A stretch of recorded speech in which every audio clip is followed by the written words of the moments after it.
que trouxeram a Bíblia, abra comigo no Evangelho segundo escreve Marcos, capítulo de número 5. Evangelho segundo escreveu Marcos, capítulo de número 5. Vocalize o verso de número 40. Glória a Deus. Evangelho segundo escreve Marcos, capítulo de número 5. O verso bíblico é o verso de número 40. Glória a Deus. Aleluia. Quem achou o texto bíblico, diga amém. Amém. Verso 40 do capítulo 5 de Marcos nos diz assim: mas todos começaram a rir de Jesus. Ele, porém, ordenou que eles saíssem e tomou consigo o pai, a mãe das crianças e os seus discípulos que estavam com ele, e entrou onde se encontrava a criança, e tomando-a pela mão da menina, disse-lhe: Talita, cumi. E tomando-a a mão da menina, disse-lhe: Talita, cumi. Aleluia. E tomando-a pela mão da menina, disse: Talita, cumi. Se assenta adorando a Deus. Eu quero agradecer a Deus de Jorge, tá bom? Obrigadão. Uma honra para mim. Sou Marcos, bom? Prazer. Todas as vezes que eu lembro do pastor Marcos, eu me lembro quando eu conheci uma vigília e eu nunca vi alguém desenrolar o de Deus tão rápido em 5 minutos. Sabe aquele dia que você está bem tranquilo para pregar? O ambiente está bem agradável para pregar e você fala: hoje eu tenho certeza que Deus vai fazer algo muito forte. Aí você está sentado, tranquilo. Aí o dirigente pelo Espírito fala: eu quero ouvir o pastor Marcos. Só quem estava lá sabe o que eu estou dizendo. 5 minutos, irmão. Eu nunca vi em 5 minutos alguém deixar o povo 20 minutos sem sentar. Eu nunca vi isso. Foi algo muito forte. Eu lembro que minhas pernas tremiam. Menino muito novo, começando.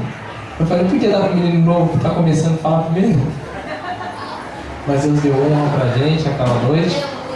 O jovem pastor Marcos intercedeu pela gente. Deus trabalhou de uma forma muito especial. Tivemos um grande carinho. E hoje nós estamos aqui pela bondade de Deus para poder liberar uma palavra profética de Deus para a vida. Amém? Quantos creem que Deus tem uma palavra no teu coração? Diga amém.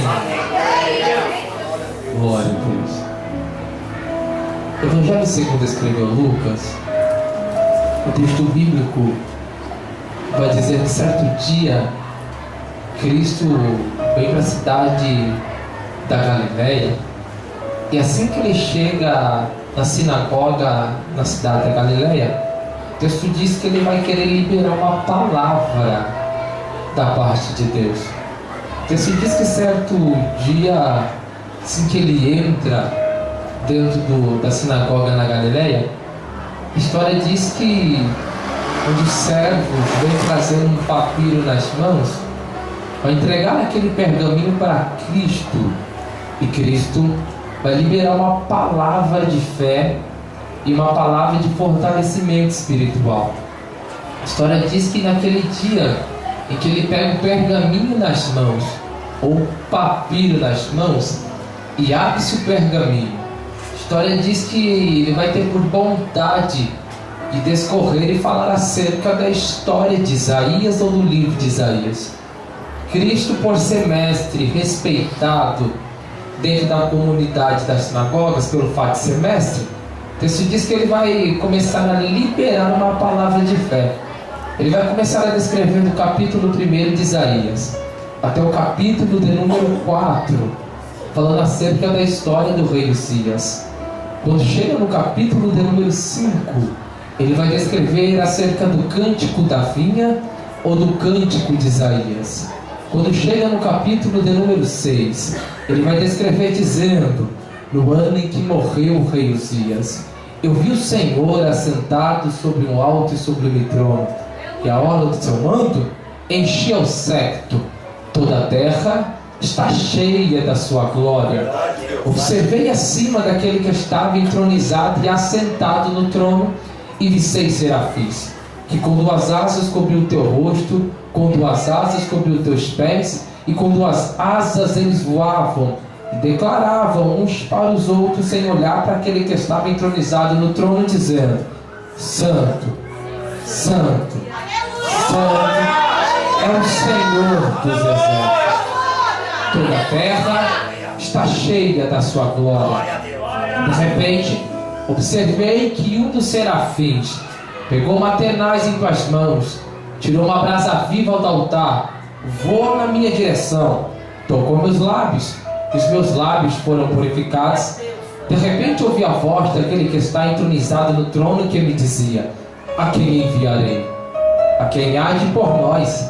Então eu me levantei, me coloquei na posição e na disposição disse: isso aqui, envia-me a mim. Quando chega no capítulo 9, o verso 6, ele vai descrever dizendo: eis que o menino nos nasceu, e um filho se nos deu, e o principado ou a responsabilidade está sobre os teus ombros, e o teu nome será Maravilhoso, Conselheiro, Deus Forte, Pai da Eternidade e Príncipe da Paz. Quando chega aproximadamente no capítulo de número 59 e o verso de número 54 e o verso de número 17, ele vai descrever dizendo no ensino, explicando que toda a ferramenta preparada contra a minha vida, a tua vida, a tua família, teu casamento, a tua casa, teu ambiente familiar não vai prosperar. E toda língua que se levantou contra ti em juízo, o nosso Senhor, que é poderoso, vai condenar e jogar por terra, porque eu fico com o que Ele determinou para as nossas vidas. Quando chega no capítulo 59 e o verso 1, ele vai descrever dizendo: eis que os meus ouvidos não estão agravados ou fechados para que não possam te ouvir no momento de relacionamento e diálogo, e nem as minhas mãos encolhidas ou mirradas para que não possa salvar e operar ao teu favor. Quando chega no capítulo de número 60, ele vai descrever dizendo: levanta e resplandece, porque já veio a tua luz, e a glória do Senhor, que é a força de Deus pelo Espírito, vai sendo manifestado e sendo gerado dentro da gente. Mas quando chega no capítulo 61, é o que me faz tentar entender, meu coração aquecer e a minha mente raciocinar para poder compreender o que acontece no Evangelho de Marcos 5 e o capítulo de número 40. Por quê? Porque no livro de Isaías, capítulo 61, ele vai escrever no ensino dizendo: eis que o Espírito do Senhor está sobre mim, porque me ungiu para trazer as boas novas, dar vista aos cegos, libertar os cativos e colocar as mãos sobre os enfermos, os enfermos serem curados. Porém o texto diz que naquele dia que ele libera esta palavra de fé e esta palavra de fortalecimento, os fariseus e os escribas que estavam dentro da sinagoga na Galileia se sentiram afrontados demais. Naquele dia vão rejeitar o Cristo que liberou a palavra. Por isso que vai dizer que Cristo foi rejeitado, que não teve honra dentro da sua própria terra, porque a palavra de autoridade, de fortalecimento espiritual confrontou todos os fariseus e os escribas que conheciam a palavra, mas que usavam a palavra para beneficiar a si próprio e não liberar uma palavra de verdade e de liberar os que estavam cativos. Era simplesmente para pôr um jugo no povo. Mas como Cristo veio na contramão de tudo isso, dizendo que o Espírito dele veio para trazer as boas novas e notícias boas para a vida da gente, trazer liberdade aos cativos e não colocar o jugo pelo poder da palavra, mas pelo poder da palavra quebrar o jugo que estava sendo colocado. Aí o texto diz: pelas nossas mãos que nos foi dada autoridade, os enfermos serão curados. O texto diz que os escribas e os fariseus não aceitaram a Cristo naquele dia. Cristo vai sair de dentro da Galileia e vai partir em direção à cidade de Cafarnaum. O texto diz que em Cafarnaum tem uma Galileia, tem uma sinagoga, melhor dizendo. E dentro dessa sinagoga tem alguém que é mestre nessa sinagoga e que libera palavras tais de fé, de fortalecimento. Quem é este? A Bíblia Sagrada vai descrever que quem direciona a sinagoga no ambiente de Cafarnaum é um homem descrito ou denominado como Jairo, principal da sinagoga. Como é que a gente me faz entender algumas ações aqui? É que Jairo, pelo fato de ser o principal da sinagoga em Cafarnaum, Jairo tem 3 responsabilidades. Jairo tem a responsabilidade administrativa do recinto de oração. Segunda responsabilidade que Jairo tem dentro da sinagoga é a responsabilidade de poder liberar uma palavra de fé e uma palavra de fortalecimento espiritual. Porém, a terceira responsabilidade que Jairo tem dentro da sinagoga é a responsabilidade de poder convidar alguém ou de poder ceder a oportunidade para alguém, para que este que vier ser o convidado a ponto de liberar uma palavra de fé e uma palavra de fortalecimento, poderia estar dentro do recinto e seria um convidado ilustre dentro da sinagoga. Porém, além de Jairo ter essas 3 responsabilidades dentro da sinagoga em Cafarnaum, dentro da sinagoga havia 3 cadeiras. A cadeira do lado direito, que era a cadeira que Jairo se assentava para a administração do recinto de oração. Porém, diferente da cadeira de Jairo, que era a cadeira do lado direito, a cadeira do lado esquerdo, poderia se assentar aquele que seria o convidado ilustre para poder liberar uma palavra de fé, uma palavra de fortalecimento espiritual para todos os fariseus, escribas que estivessem dentro da sinagoga,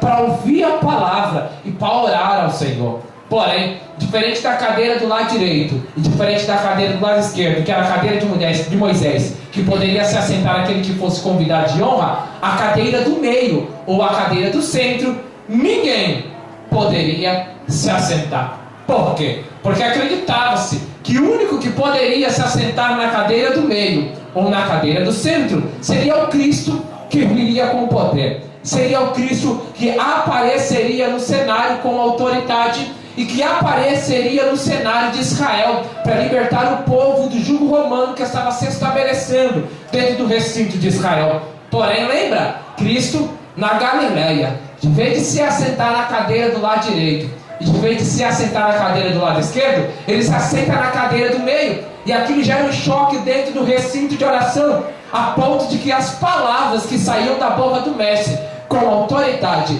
e os milagres, prodígios, maravilhas que ele estava liberando, fez o nome dele e a fama dele se espalhar por toda a cidade de Israel.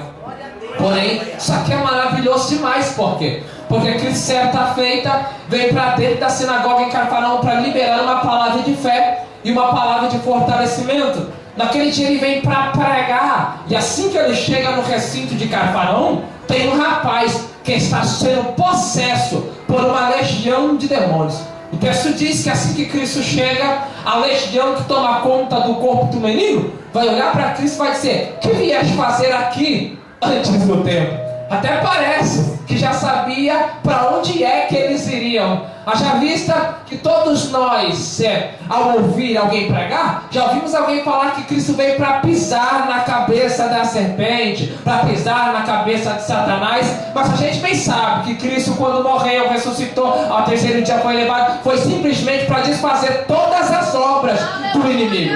É por isso que o adversário ele fica doido e ele fica maluco com Cristo. Por quê? Isso aqui é a mesma coisa. Se alguém colocar a cadeira, a gente diz: "Não tira a cadeira daqui." Alguém vem e tira a cadeira. Daqui a pouco alguém vem, mexe no instrumento que está aqui. aqui. Alguém vem e tira o instrumento. Aquilo deixa a gente maluco, e assim é Cristo com o adversário. É o adversário colocando seta e Deus quebrando a seta. É o adversário colocando embaraço e Deus quebrando o embaraço. É o adversário abrindo cova e Deus fechando cova. Sabe o que é isso? É o adversário dizendo: eu vou matar, eu vou roubar, eu vou destruir. Aí Cristo vem e diz: eu vim para dar vida. E vida como a promessa. Eu vou te amar para o céu, eu vou te amar para o céu. É por isso que o teu filho ainda não foi atingido pelas setas do adversário. Por quê? Porque quando ele vem para atacar a seta, Deus vem como escudo e bloqueio e diz: aqui você não toca. É por isso que ele vai abrir cova, vai dizer: eu vou acabar com a tua caça. A cova está aberta para a tua filha. E quando ele menos espera, ele diz: a morte vai pegar o filho dela. Mas quando ele chega, o sangue está vertido no lugar da porta. A morte chega e não toca, porque Cristo vem para te espaçar toda obra do maligno. Pela mão de quem está do teu lado, balança a mão dele só para aquecer o coração dele. E diga: o teu Deus é maior. O teu Deus é maior. O teu Deus é maior. O teu Deus é maior. O teu Deus é maior. O teu Deus é maior.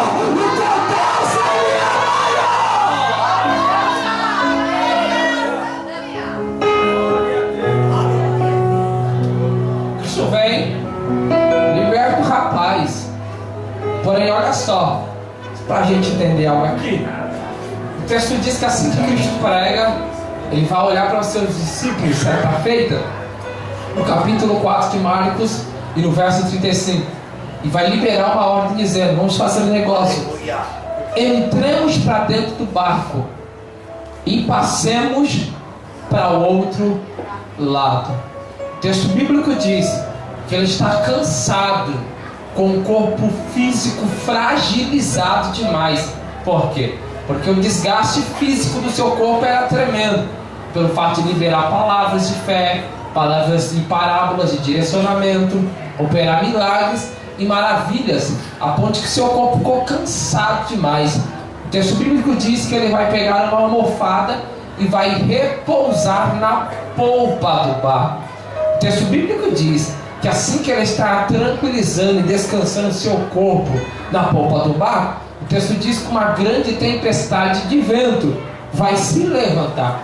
O texto diz que os discípulos não sabem que ação tomar e que atitude acometer. O texto diz que um dos discípulos vai chegar até Cristo e vai lhe fazer uma pergunta, lhe despertando o sono, dizendo: Senhor, não se te dê que viemos a perecer? O texto diz que Cristo, sem se preocupar, Cristo tranquilo como estava, ele levanta as mãos, olha, ele levanta as mãos e dá simplesmente uma ordem dizendo para que o vento viesse se aquietar e o mar viesse se acalmar. Os discípulos vão olhar aquilo ali e vão olhar um para o outro e dizer: quem é este que até o vento e o mar lhe obedecem? A história bíblica diz que eles vão chegar em uma cidade denominada como Gadara. O texto diz que nessa cidade denominada como Gadara tem um jovem que sofre de uma possessão ou de uma legião de demônios. A legião era tão terrível e a possessão que ele sofria era tão tremenda que a legião que tomava conta do teu corpo pegava-se o menino, fazia o corpo do menino correr e se lançar sobre as pedras. E assim que se lançava sobre as pedras ou sobre os rochedos, colocava-se ele de pé novamente, corria e se lançava sobre os espinheiros. Assim fragilizava e maltratava o corpo do menino demais. Porém o texto diz que certa feita Cristo vai ancorar o barco na cidade de Gadara. E o texto diz que assim que Cristo sai do barco e coloca o pé na cidade, a legião sente a presença daquele que é mais poderoso do que todas as coisas. O texto diz que a legião vai olhar e a mesma ação que a legião teve dentro da sinagoga no Cafarnaum, a legião vai olhar para Cristo na cidade de Gadara e vai dizer: o que vieste fazer aqui para nos atormentar? Já que parece até engraçado demais, porque a legião está dizendo: que vieste fazer aqui para nos atormentar. Que é esse pregador? Porque isso aqui parece engraçado, porque olha o que a legião está dizendo: a legião que oprime e a legião que coloca jugo e que atormenta está está dizendo: o que vieste fazer aqui, Cristo, para nos atormentar. Que é isso, pregador? É que eu nunca vi Cristo atormentar ninguém. Eu nunca vi Cristo oprimir ninguém. Eu nunca vi Cristo aprisionar ninguém. Diferente da legião que oprime, o nosso Cristo arranca a opressão. Diferente da legião que encarcera, o nosso Cristo quebra toda a cadeia.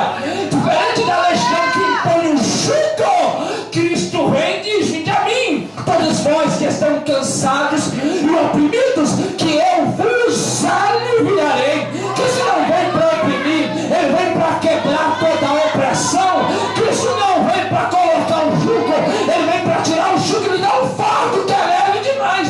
Porém, olha só o que o texto diz: que Cristo não quer conversa com a legião. Cristo vai estender as mãos.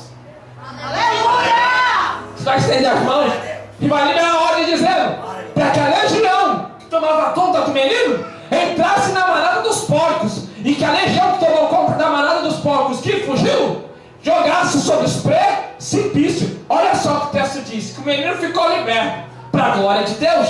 O menino vai olhar para Cristo e vai dizer: me deixe seguir a ti, Cristo.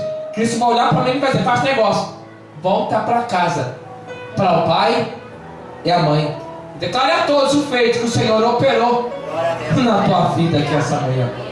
Olha só, isso é tão maravilhoso, porque é diferente da legião que diz que não oprime, e que diz que não liberta, e que te põe no canto, e que te põe na rua. Cristo te liberta, te tira da rua e te leva para casa novamente.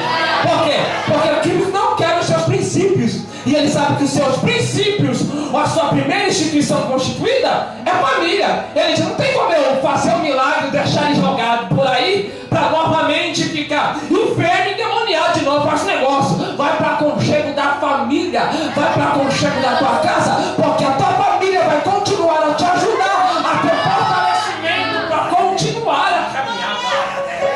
Olha só o que Cristo vai dizer: que assim que o menino volta para casa, Cristo vai olhar para os seus discípulos e vai liberar uma ordem novamente dizendo: vamos fazer um negócio, entremos para dentro do barco e retornemos para outro lado.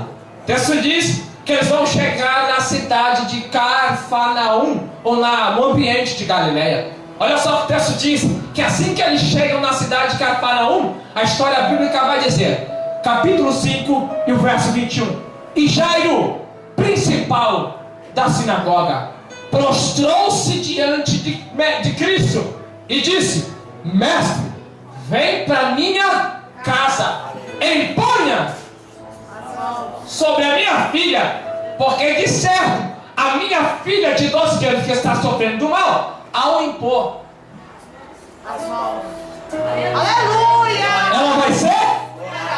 Olha isso aqui que maravilhoso. Cristo vai liberar uma palavra de fé no ambiente da sinagoga de Cafarnaum e vai expulsar a legião que tomou conta do menino. Sabe aquele dia que a gente vem para um culto cheio da graça de Deus, cheio da presença do Espírito, e que depois de uma palavra que foi liberada, parece que a palavra crava na mente da gente. A gente tem que esquecer a mensagem, mas não esquece. Quando a gente menos pensa que esqueceu, a mensagem vem e fica na mente de novo. No dia mau, a gente lembra da mensagem. No dia de luta, a gente lembra da mensagem. No dia da provação, a gente diz: não posso entregar, porque eu me lembro da palavra que foi pregada, que é Cristo, em um momento certo Ele vai reverter o quadro. Isso aqui é maravilhoso demais, porque assim foi Jairo para casa pensando: que mensagem foi essa que ele pregou na sinagoga e que fez o menino que estava possesso ser liberto? Aquela mensagem abalou a estrutura de Jairo, a ponto que Jairo vai para casa feliz. Porém o dia mau chega, e o dia mau nunca diz quando vai chegar. O dia mau não avisa no Facebook dizendo: daqui a pouco eu chego, me espera às 9h30 com café, que já eu bato na porta. Ele não manda um WhatsApp dizendo: tô chegando na porta, abre para mim entrar. O dia mau só mete o pé na porta e chega, e quando a gente menos espera, depois de uma alegria, o dia mau chega e não avisa que chegou. Sinta Jairo feliz demais em casa, porque a mensagem foi maravilhosa. Porém o dia mau chegou E o dia mal foi que a tua filha de 12 anos está sofrendo de uma enfermidade. Aí olha só que Jairo vai pensar. Se é tão verdade que ele falou lá na Galileia e que percorreu toda a cidade, que o Espírito do Senhor está sobre ele, porque ungiu para trazer as boas novas da vista aos cegos, colocar as mãos sobre os enfermos e os enfermos serem curados, e que se ele for usado da mesma forma que ele foi usado em Cafarnaum, que o menino que estava endemoniado foi liberto, quando ele pôr a mão na minha filha, é batata. O milagre vai acontecer. Porém, olha o que o texto diz, que ele sai de sua casa, vai chegar até Cristo, que está descendo o barco, a multidão está próximo de Cristo, 5.000 pessoas, mas Jairo vai se apresentar, vai se prostrar. Olha isso aqui, Jairo chega e se prostra, ato de reconhecimento de quem está diante dele é mais poderoso que ele. E olha só, Jairo é mestre no recinto de oração. Além de ele se prostrar reconhecendo que quem está diante dele é mais poderoso do que ele, isso também é um ato de reconhecimento de que quem está diante de mim é mais mestre do que eu. Ele dizendo, o que eu achava que eu fazia, não sou tão bom assim, porque eu achei alguém que é mais poderoso que eu. Eu achei alguém que tem mais graça que eu achei alguém que prega com mais autoridade, mais conhecimento que eu. Ele dizendo, eu sou até mestre, mas ele é diferenciado demais. Olha só o que o texto diz, que aí ele reconhece, mestre, vem na minha casa, põe a mão nela, que o milagre vai acontecer. Ele dizendo, eu tenho credibilidade na palavra que eu recebi na sinagoga, e eu sei que quando você chegar, e quando você pisar no recinto, alguma coisa vai acontecer. Olha o que o texto diz, que você vai olhar para já e vai dizer para ele, para tua casa, tá tranquilo, vamos para casa. Porém, olha o que o texto diz, que no meio dessa trajetória, da onde Cristo entrou no barco, até chegar na casa de Jairo, há um espaço. Esse espaço é chamado de trajeto. E o trajeto é o que mostra e que nos dá ênfase e consciência para entender quem recebe e quem não recebe, quem progride e quem retrocede, quem põe a mão e continua, ou quem põe a mão e volta, ou quem é e quem não é. Meu Deus! Olha que o texto vai me dizer, porque no meio do caminho vai ter uma moça que está saindo e ela ouviu falar que Cristo vai passar e que por onde ele passa alguma coisa acontece. Era quem, pregador? Terceiro personagem da história, a mulher do fluxo de sangue. Só que parece até de praxe a história, que ela toca, propõe no teu coração e dizer, se eu tocar na hora que teus vestidos vão ficar curados. Todo mundo diz isso. Mas deixa eu tentar entender alguma coisa aqui de diferente dentro das escrituras. Olha só o que o texto diz, que ela vai propor no teu coração de tocar na orla, e de quando ela tocar, só no toque ela poderia receber o teu milagre, porque ela deu credibilidade de ouvir que por onde Cristo passa o milagre acontece. Mas olha só o que o texto nos diz em Levíticos capítulo número 15, dizendo acerca de todos aqueles que sofriam com fluxo sanguíneo.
aqui para dentro do arraial, e que na onde, antes de chegar no arraial, se tivesse chovendo com fluxo sanguíneo, aonde põe a mão, impuro, aonde põe o pé, o ambiente fica, aonde se assenta, impuro fica. Ou todo ambiente que tem contato, ou todo ambiente que ela chega, ela transformava o ambiente de pureza para um ambiente de impureza. Mas olha só o que o texto diz, que ela está propondo no teu coração: se eu tocar nele, eu vou ficar. Mas se ela toca em Cristo, pela lei, Cristo teria que ficar impuro. E o texto diz que Cristo veio para cumprir a... Mas eu amo o ato de ele vir trazer a graça. Por quê? Olha só o que o texto diz. E segundo, ela não pode tocar em Cristo. Por quê? Porque ela só poderia ter um contato físico com o outro homem se fosse da família. Se ela toca, impurifica. Mas não pode tocar porque era da família. Vamos pensar isso aqui? Lembra? Cristo em quase todo o Velho Testamento vai sempre se apresentar dizendo que Ele é o eu sou. Livro do Êxodo, capítulo número 3 vai dizer: e Moisés pegou as ovelhas do seu sogro Jetro, passou as montanhas, chegou no deserto. E no deserto, quando levou as ovelhas do seu sogro para se alimentar no deserto, ele vê que tem uma sarça que pega fogo, mas a sarça não se come. Cá pra cá. Eu nunca vi ninguém levar ovelha para o deserto. Ainda mais para se alimentar. Por quê? Porque deserto significa ambiente árido, vasto, porém vazio. Não tem campina e não tem água para as ovelhas nem beber nem se alimentar. Para que levar ovelha no deserto? Cá pra cá. Eu entendo que tudo isso foi uma projeção de Deus para poder se revelar para Moisés no deserto. Levante a mão só para me liberar uma palavra para a tua vida. Sabe esse deserto que às vezes a gente passa? Não ruim por ele. Posso lhe dar a notícia? Glorifique por esse deserto. Sabe esse deserto que a gente passa e a gente às vezes não consegue entender por quê que a gente foi levado e introduzido nesse deserto? Pode dar uma notícia. Diga glória a Deus por esse deserto. Por quê? Porque esse deserto não é para morte. Esse deserto não é para você ficar abandonado e só. É para quem foi pregador. Esse deserto é simplesmente Deus olhando para você e dizendo: eu quero me revelar nesse deserto para ter uma intimidade diferenciada com ela. Deserto nunca foi para a morte. Deserto sempre foi para Deus se apresentar para alguém e se revelar de uma forma especial para alguém.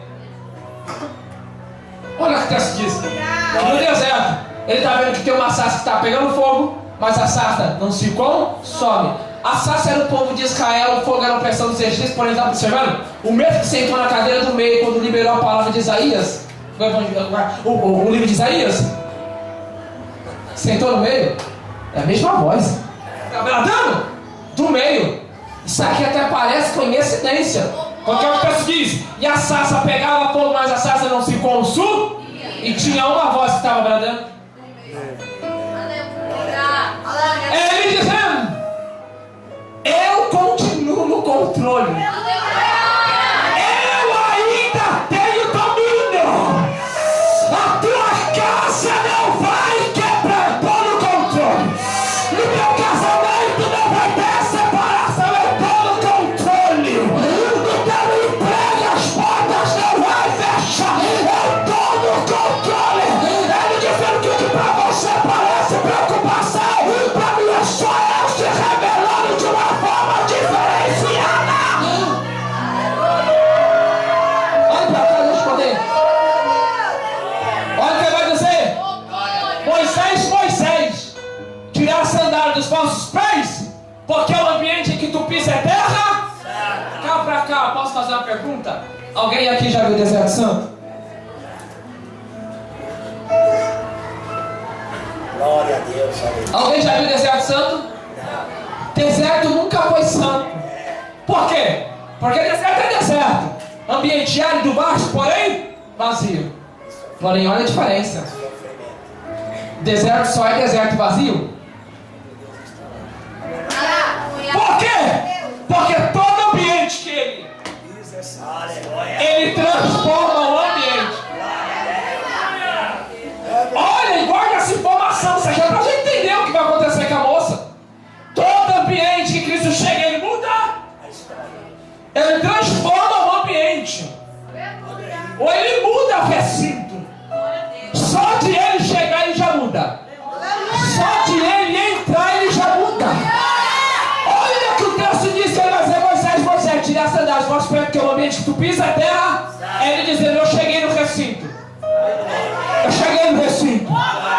Eu cheguei no recinto.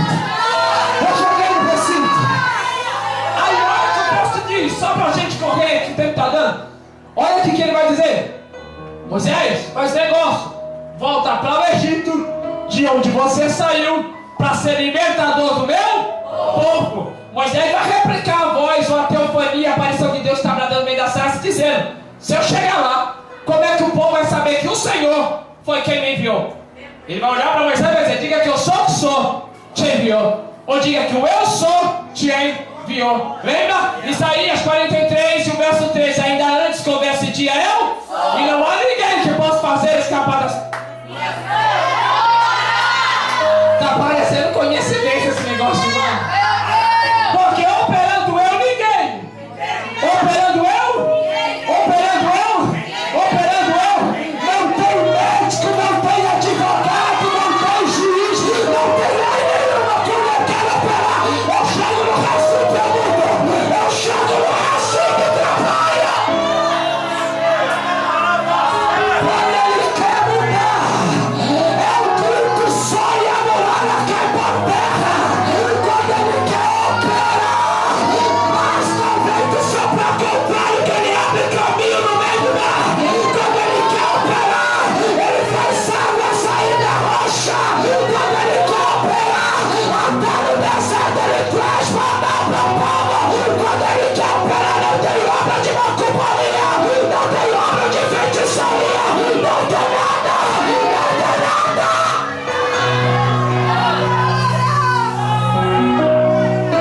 Quando ele quer operar, ele faz para ele acabou. Olha só, duas informações se a gente entende isso aqui muito rápido. A primeira informação é que todo ambiente que ele pisa, ele muda o ambiente.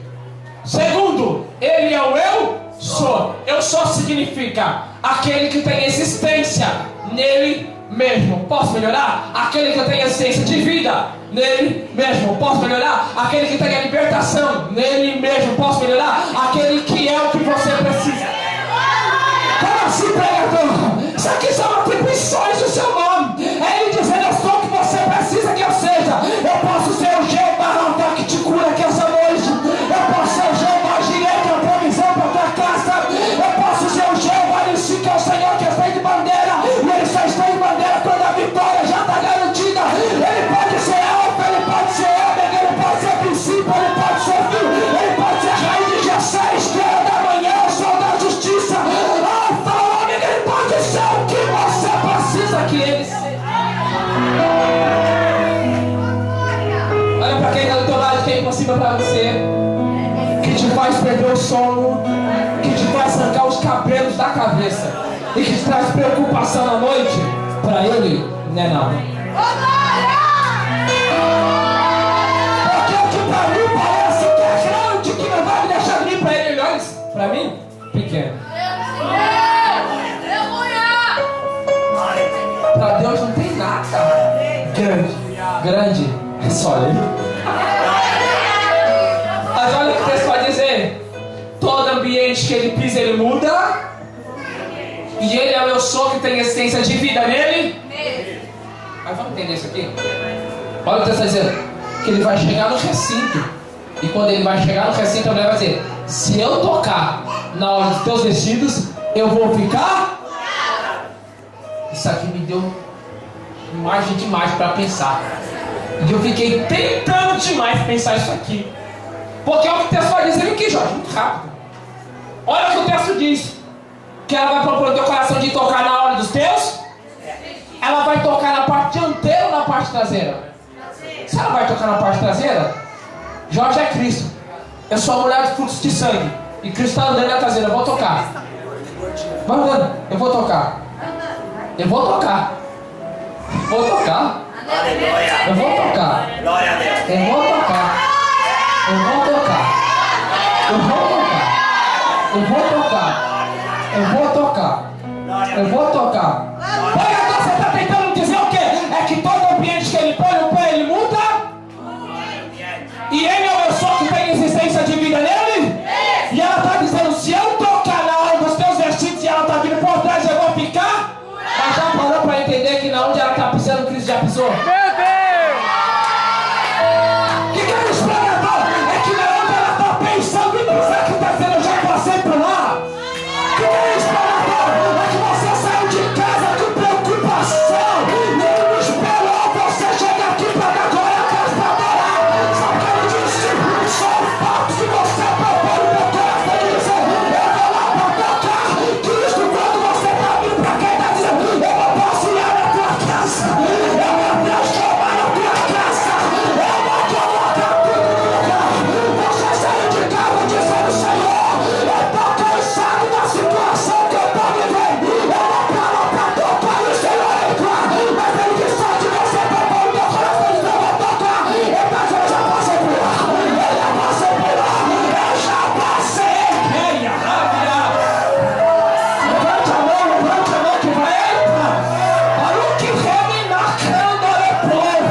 espírito está parado ou está se movimentando? Deus não espera a gente se movimentar para se movimentar. Ele se movimenta se é alguma coisa. Pregador, você está dizendo que ela não recebeu o milagre antes de tocar? Não. Eu estou dizendo que só o fato de ela propor no coração que você está dizendo, eu vou começar a trabalhar. Eu vou começar a trabalhar. Ô pregador, quando é que ela recebeu o milagre? Ela recebeu a confirmação do que Cristo já está fazendo quando ela toca. O que é isso, pregador? É por isso que você veio aqui e levantou a mão da glória a Deus. Eu já vi gente chorar, falar em gastão e levantar a cadeira para adorar. Que é isso? É Deus confirmando que já está fazendo o teu favor. É Deus confirmando que já está fazendo o teu favor. É Deus confirmando. Eita! Ali já está recebendo a confirmação. Ali já está recebendo a confirmação. Deixa eu ver. Se prepara para voltar para casa. Porque quando voltar para casa, ele já vai ter colocado todo mundo que é maia, cantaia. Tem uma glória descendo aqui. Tem uma glória descendo aqui. Ele está quebrando todo embaraço do adversário aqui essa noite. É maia. Ele na cantaia. Eita! Tem uma mão no meio da igreja, pastor. E essa mão está quebrando todo coita. Toda a pressão do adversário na alma, ele está tirando hoje. Ele está tirando hoje. Ele está tirando tristeza. E está derramando alegria. Ele está sendo ferido na alma. E derramando a sede pra ver. Quem crê? Ô pregador, você está me dizendo o quê? Que o que para você parecia preocupação, para Deus não é nada, é só poeira debaixo do pé dele. É na cancha, ao raio, a notícia ruim que você recebeu, e que parecia que era para morte, para Deus não é nada, é só poeira debaixo do pé. E olha o que ele faz com a tua preocupação.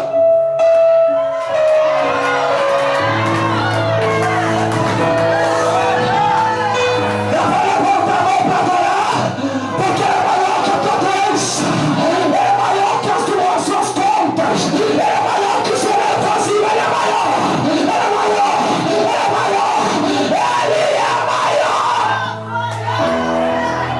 Se pode?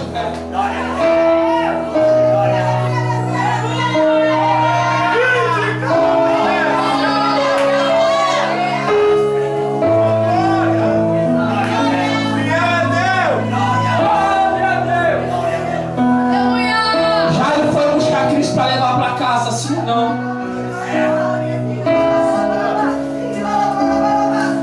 Ô pregador, mas ela não podia tocar em Cristo, porque ela tinha enfermidade. Mas posso perguntar? É mais poderoso a enfermidade ou o que cura? O que é mais poderoso? A impureza ou o puro? Quem é mais poderoso? Aquele que é o que a gente precisa que ele seja, ou a enfermidade dela. Ô mano, mas ela não pode tocar porque ele é da família. Mas a intenção dela de querer tocar, a gente estava dizendo que ela queria ser. Ela está dizendo, tô cansada de ficar sozinha, quero entrar pra família, me enxerga aí. Olha pra quem tá ao teu lado, você não tá sozinho. Você foi enxertado.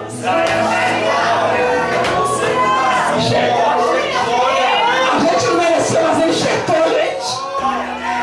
A gente não mereceu, mas ele enxertou a gente. E ele olhou pra gente e disse, mexer com você vai mexer comigo. Se tocar em você vai tocar em mim também.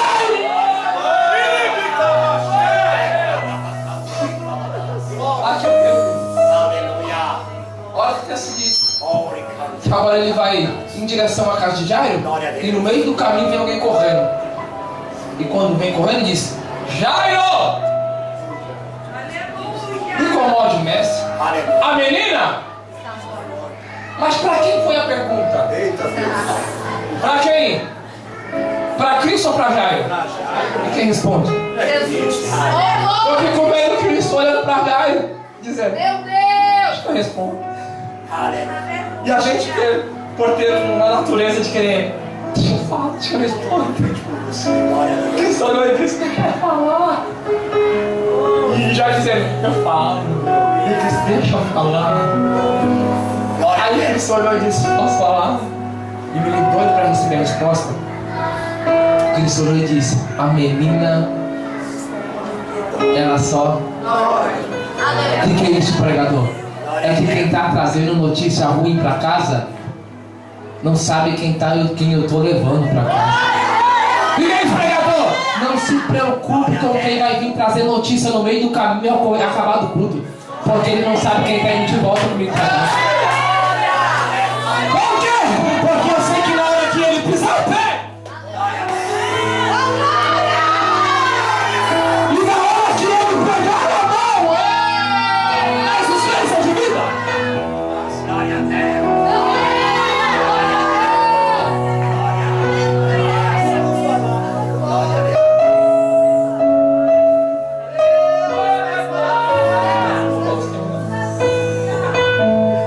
Olha o texto diz: quando ele chegar na casa, ele chega na porta e ele olha. Quando ele olhou, ele disse: tá alvoroçado por quê? E por que choras? Aleluia. Cá pra cá, quem é que entra no nosso convívio quem entra na nossa casa? Quem está no nosso convívio diário, sim ou não? Quem está no convívio diário de na sinagoga? Fariseu, escriba. Todos são conhecedores. É o que ele está dizendo. Tá alvoroçado por quê? Tá alvoroçado por quê? Sabe o que significa alvoroço? Alvoroço significa sentimento de agonia, de saber de que quem está chegando vai reverter a situação Glória a Deus. que está lá dentro da minha casa. Lembra? Eles conhecem, mas só para pôr jugo e encarcerar o povo. Mas quem já está levando para casa? Ô, glória! Olha o que ele vai dizer. Tá alvoroçado por quê? Porque chora dizendo: eu conheço vocês, e não de fora para dentro, mas de dentro para fora. Que diz que ama e não ama. Aleluia. Que diz que pratica. Que diz que dá a mão e não dá. Aí o que vai dizer? Faz um negócio, sai da casa. Ele dizendo: só vai ficar do teu lado Ô, glória! quem for para somar. Só vai ficar do teu lado quem for dar mão de verdade pra ele. Só vai ficar do teu lado quem for pra orar de verdade. Só vai ficar do teu lado quem for pra consagrar de verdade. Se não for pra somar, sai da casa. Ele dizendo: não se preocupe se falando que é na tua casa e até agora não chegaram. Ele dizendo: só vou deixar do teu lado quem for de verdade, porque se eles não chegar, Glória a Deus. eu tô chegando. Aí o que Deus diz? E pegou na mão da menina e disse: Thalita, come. O texto até parece dar o significado, dizendo: menina, a ti te digo. Mas eu fiquei tentando entender isso aqui. A Bíblia é tão simples assim. Ela tem mistérios sobrenaturais para a nossa vida. Glória a Deus. Cá pra cá, a linguagem usada no templo era o hebraico. E Cristo vai usar uma linguagem aramaica no recinto, Meu Deus. dizendo: Thalita, come. Ninguém entendeu? Já parou para entender o que Cristo vai fazer com você? Meu